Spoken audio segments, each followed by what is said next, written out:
नमस्कार मंडळी, श्री स्वामी समर्थ. बघा मंडळी, आपल्या हिंदू धर्मामध्ये अनेक सणांना विशेष महत्त्व आहे आणि आता जो महिना आहे तो श्रावण महिना. या श्रावण महिन्यात सुद्धा विशेष महत्त्व आहे.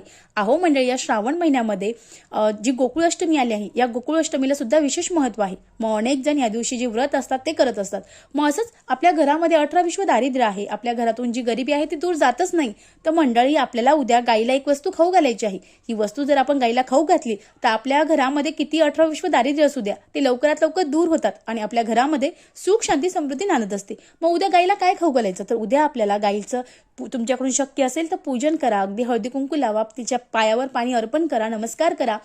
यानंतर त्यांना आपल्याला थोडीशी हरभऱ्याची डाळ, गूळ आणि गहू घ्यायचा आहे आणि ते उद्या आपल्याला गाईला खाऊ घालायचं आहे. असं केल्याने आपल्या घरातील दरिद्रता जाते, जे शत्रू आहे ते शत्रू नाश संपतो आणि आपल्या घरामध्ये सुख, शांती, समृद्धी येते. अगदी साधा सोपा उपाय आहे, निश्चित करावा. श्री स्वामी समर्थ. धन्यवाद.